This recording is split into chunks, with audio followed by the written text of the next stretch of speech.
Je m'appelle Liora. À 45 ans, ma vie semblait avoir trouvé une certaine stabilité. Après 2 divorces, qui m'avaient laissé plus de leçons que de cicatrices. Je n'étais pas parfaite, mais j'avais atteint une tranquillité que j'appréciais chaque jour. Mon mariage actuel avec Arturo, un homme mature et affectueux, était une sorte de refuge au milieu de la tempête qu'avait scellé ma vie amoureuse. Arturo, avec ses 52 ans, avait un caractère chaleureux et paisible, quelqu'un qui avait toujours un sourire à mi-chemin entre le réconfort et la sécurité. Il y avait quelque chose en lui qui inspirait confiance, et c'est cela qui m'avait conquise dès le début. Arturo et moi nous sommes rencontrés à une époque où nous cherchions tous les deux quelque chose de plus qu'une simple relation passagère. Nous nous sommes retrouvés lors d'un dîner organisé par des amis communs, et dès le premier instant, j'ai ressenti une connexion spéciale. Sa manière de parler, sa façon d'écouter et son empathie m'ont fait me sentir comprise et valorisée. Avec le temps, cette connexion s'est renforcée et nous avons décidé de franchir le pas du mariage. Ce n'était pas une décision facile, compte tenu de mon passé, mais Arturo m'a toujours donné la sécurité et le soutien dont j'avais besoin pour faire ce saut. Notre vie ensemble n'a pas été un long fleuve tranquille, mais nous avons appris à naviguer les difficultés avec patience et amour. Arturo a une capacité innée à calmer les eaux troubles, et cela s'y été fondamental dans notre relation. Quand les choses deviennent difficiles, il trouve toujours une manière de me faire rire, ou de me rappeler combien il est important de garder du recul. Son optimisme est contagieux, et il a été une source constante d'inspiration pour moi.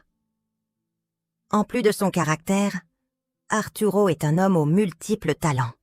C'est un excellent cuisinier, et il aime préparer de délicieux plats qui nous rassemblent toujours à table. Il est aussi passionné de lecture et de musique, des intérêts que nous partageons et qui nous ont permis de grandir ensemble. Nous passons de nombreuses soirées à discuter de livres ou à écouter de nouvelles mélodies, et ces moments font partie des plus précieux pour moi. Sur le plan professionnel, Arturo est un ingénieur respecté dans son domaine et son dévouement au travail est admirable. Cependant, il ne laisse jamais sa carrière interférer avec notre vie familiale. Il trouve toujours du temps pour être avec moi et nos proches, et c'est quelque chose que j'apprécie énormément. Son équilibre entre le travail et la vie personnelle est un exemple que j'essaie de suivre dans ma propre vie, avant de continuer et d'en apprendre davantage sur les expériences quotidiennes et les moments marquants de ces femmes. Abonnez-vous pour ne manquer aucune histoire et mettez un like à cette vidéo pour nous soutenir. Nous vous attendons à chaque nouvel épisode. Maintenant, poursuivons. Nous vivions dans une maison spacieuse et lumineuse, un lieu où les rires et l'agitation étaient constants grâce aux 3 enfants d'Arturo, issus de son premier mariage. La maison, avec ses grandes fenêtres laissant entrer la lumière du soleil pendant la journée et son jardin arrière accueillant, était un endroit plein de vie. Bien que je ne sois pas exactement une figure maternelle pour eux, je m'efforçais de maintenir une relation cordiale et respectueuse. Avec les 2 plus jeunes, Martin, 18 ans, et Sofia, 16 ans, tout se passait naturellement. Leur personnalité ouverte et leur énergie juvénile remplissèrent la maison de vitalité. Martin, passionné de football et au rire contagieux, racontait toujours des anecdotes de ses matchs, tandis que Sofia, plus artistique et rêveuse, passait des heures dans sa chambre à peindre ou à écouter de la musique. Tous 2 me traitaient avec un mélange de curiosité et de bienveillance, comme s'ils étaient prêts à m'accepter dans leur monde sans trop de questions. Cependant, avec l'aîné, Nicolas, la dynamique était différente. Nicolas avait 25 ans et une présence qui remplissait toute pièce sans qu'il ait besoin de dire un mot. Il était grand, athlétique, avec des cheveux noirs toujours légèrement ébouriffés, comme s'il ne se souciait pas de son apparence, mais réussissait malgré tout à être impeccable. Ses yeux étaient profonds, presque toujours sérieux, et semblaient se voir au-delà des mots. Il était réservé, presque hermétique, ce qui créait une barrière que personne dans la famille ne semblait prêt à franchir. Bien qu'Arturo parle de lui avec fierté, le décrivant comme un jeune homme brillant et déterminé, Nicolas n'était pas du genre à partager facilement ses pensées ou ses émotions. Il travaillait comme ingénieur dans une grande entreprise et, bien qu'il vive à la maison, il passait la majeure partie de son temps dans sa chambre ou à l'extérieur, plongé dans son propre monde. Lorsqu'il était à la maison, sa présence était impossible à ignorer. Il se déplaçait avec une tranquillité qui contrastait avec mon caractère introspectif et, bien que nos interactions se limitassent à de brèves salutations et quelques commentaires occasionnels, il y avait quelque chose dans son regard qui m'intriguait toujours, comme s'il essayait de me décrypter.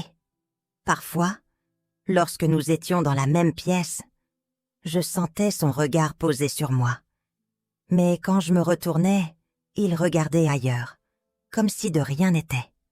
C'était une sensation étrange, comme si un jeu de regard image se jouait entre nous. Un jeu dont lui seul connaissait les règles. Tout changea une nuit, lorsque le silence de la maison fut interrompu de manière inattendue. Il était passé minuit et comme à mon habitude, je m'étais levée pour aller aux toilettes. Arturo dormait profondément, sa respiration régulière, me rappelant la sérénité qu'il apportait à ma vie. Je marchais dans le couloir plongé dans la pénombre, me guidant grâce à la lumière tamisée filtrant par les fenêtres. Le reste de la maison était silencieux, plongé dans un sommeil profond. Alors que je tournais vers la salle de bain, je perçus un mouvement. Avant de pouvoir réagir, je heurtai quelqu'un de plein fouet. Ce fut un instant de confusion, un bref moment où je ne compris pas ce qui se passait. Je sentis le contact d'un corps ferme et chaud, et avant que je ne recule, une main se posa sur mon bras pour me stabiliser. « Pardon » murmura une voix grave et familière. C'était Nicolas. « Non, c'est moi qui devrais m'excuser » répondis-je rapidement, sentant la chaleur monter à mes joues. Je ne m'attendais pas à croiser quelqu'un à cette heure-là, et encore moins lui. Il ne dit rien de plus, mais son regard se posa sur moi avec une intensité qui me fit me sentir exposée. Il semblait m'évaluer, comme s'il essayait de lire quelque chose sur mon visage. Pendant un instant, le temps sembla s'arrêter.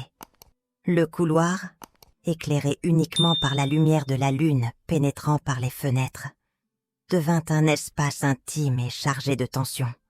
Finalement, Nicolas hocha légèrement la tête et s'écarta pour me laisser passer. J'entrai dans la salle de bain et refermai la porte derrière moi, m'appuyant contre elle en essayant de retrouver mon souffle. Mon cœur battait fort, et je ne pouvais m'empêcher de me demander ce qui venait de se passer en cet instant fugace. Était-ce seulement mon imagination, ou y avait-il quelque chose de plus dans la façon dont il m'avait regardé? Depuis cette nuit, quelque chose changea entre nous. Pas de manière évidente, mais à travers de petits détails. Parfois, lorsque nous étions dans la même pièce, je sentais de nouveau son regard sur moi. Mais cette fois-ci, il ne l'évitait pas. Au contraire, il semblait y avoir une sorte de complicité silencieuse, comme si nous savions tous deux que quelque chose s'était produit, mais que nous n'étions pas prêts à en parler. Nicolas restait réservé, mais il y avait désormais des moments où il me surprenait avec un sourire fugace ou un commentaire inattendu qui brisait son habituelle gravité. La maison qui me paraissait autrefois si lumineuse et accueillante avait désormais des recoins qui semblèrent me cacher des secrets. Chaque fois que je traversais le couloir la nuit, je me rappelais cette rencontre et ressentais un frisson dont j'ignorais s'il était dû à la peur ou à la curiosité. Arturo, toujours attentif, remarqua que quelque chose avait changé, mais lorsque me demanda, je lui assurai que tout allait bien. Je ne savais pas comment lui expliquer ce que je ressentais. Je n'étais même pas sûre de le comprendre moi-même. La seule chose dont j'étais certaine, c'est que Nicolas avait ouvert une porte dans mon esprit, et je ne savais pas si je voulais la franchir. La vie dans la maison continuait, avec ses rires, ses conversations et ses moments de silence. Mais désormais, au milieu de tout cela, il y avait quelque chose d'autre, quelque chose que je ne pouvais nommer mais qui était là, latent, attendant d'être découvert. Et pendant ce temps, Nicolas restait une énigme, une présence qui remplissait la maison d'une manière que je ne pouvais ignorer. Les nuits suivantes furent une répétition de la première. Nicolas semblait trouver des excuses pour me croiser dans le couloir. Au début, je me disais que ce devait être une coïncidence. Mais bientôt, je compris que nous étions tous deux attirés par quelque chose que nous ne pouvions contrôler. Une nuit, alors que tout le monde dormait, je le retrouvai dans le couloir. Cette fois, ce n'était pas un accident. « Ce n'est pas bien, Nicolas, » murmurai-je, ma voix à peine un souffle. « Je le sais, » répondit-il, mais il ne fit aucun effort pour reculer. Sa proximité était écrasante, et bien que je sache que je devais partir, mes pieds refusaient de bouger. C'était comme si une force invisible me liait à cet endroit, à ce moment, à lui. Mon esprit criait que c'était mal, que je devais faire demi-tour et m'éloigner. Mais mon corps semblait avoir sa propre volonté.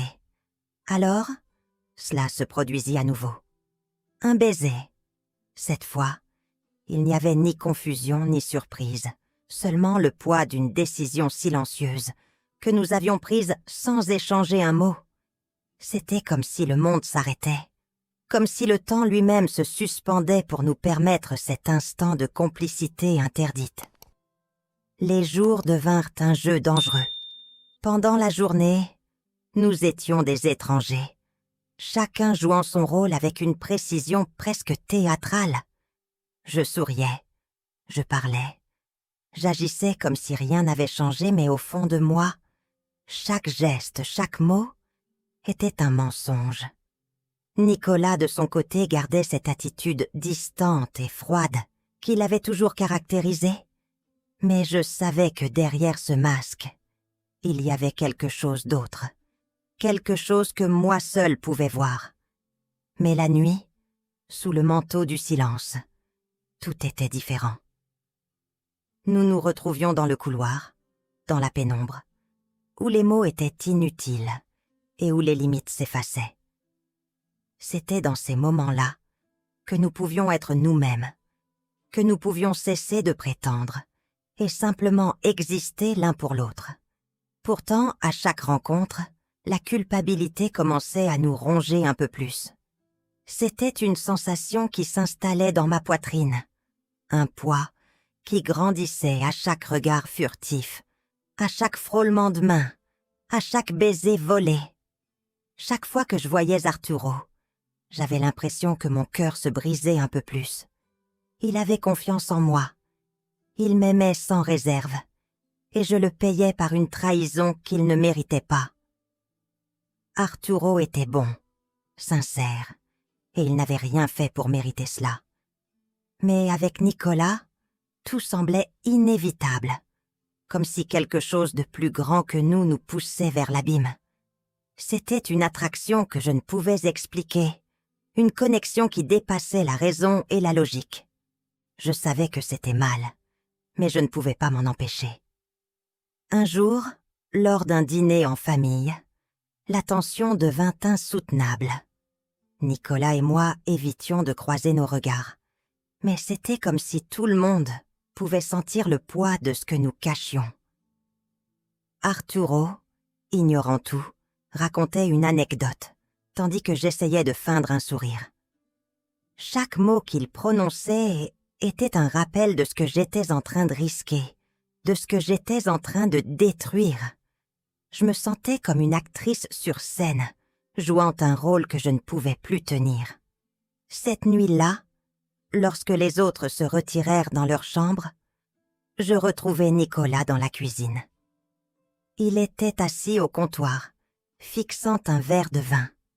La lumière tamisée de la lampe au-dessus du bar illuminait son profil, soulignant les lignes de son visage. Je restais dans l'encadrement de la porte, l'observant, sentant mon cœur battre violemment dans ma poitrine. Je savais que je devais partir, que je devais m'éloigner avant qu'il ne soit trop tard. Mais une fois de plus, mes pieds refusèrent de bouger. Nicolas leva les yeux et nos regards se croisèrent. Il n'y eut pas de mots, nous n'en avions pas besoin. À cet instant, je sus que nous étions perdus, qu'il n'y avait plus de retour possible. Et bien que je sache que cela finirait en douleur, en destruction, je ne pus m'empêcher de m'approcher de lui, parce que, en cet instant, rien d'autre n'importait. « Il faut que cela s'arrête, Nicolas, » dis-je, ma voix tremblante. « Je le sais, mais je ne peux pas. Et je crois que toi non plus, » répondit-il, levant les yeux vers moi avec cette intensité qui me faisait oublier tout le reste. Je m'approchais, mon cœur battant à tout rompre. Je savais qu'il avait raison.